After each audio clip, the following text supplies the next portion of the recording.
Fox 10 News, he met with his finance director this morning to get a head start on Monday's meeting with department heads to talk about revising the city's budget. But what is up for discussion? Fox 10 News reporter Steve Alexander talked to the mayor and some city council members to answer that question. Mayor Sandy Stimpson announced at a city council meeting this week his plans not to authorize a 2.5% pay raise for city employees. The reason? He says the 2014 budget has a deficit of almost $4.5 million. Stimpson told Fox 10 before the start of the GoDaddy Bowl luncheon that he met with his finance director today to lay the groundwork for his next step. This morning we had a meeting with Paul West, the finance director, and he was outlining, how we're going to go about working with all the department heads and how we're going to meet with them and how we're going to pull this thing back together and then be able to present an amended budget, for the city council's review.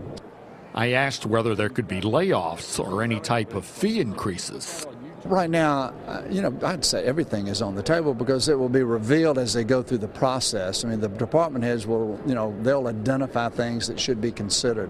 But right now, there's no one thing that we're after. But Stimpson made it clear where he thinks the focus should be. I think spending is the problem. Revenue, I don't think, is the problem. And so we've got to identify places where we can cut spending.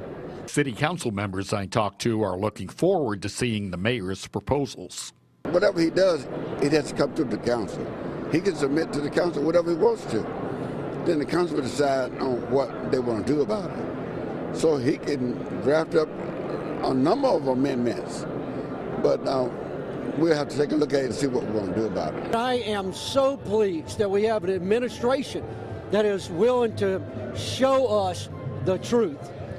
Knowing the truth will allow us to go where we need to go. I think the responsible way to deal with it is what the mayor has said he's going to do, which is start from ground zero, start meeting with department heads, build a new budget from the ground up. I hope that they'll be able to do that in the next month or so. The clock is ticking. Reporting from Mobile, Steve Alexander, Fox 10 News. Keep in mind it'll take at least 5 yes votes, a supermajority by the 7-member council, to make any changes to the 2014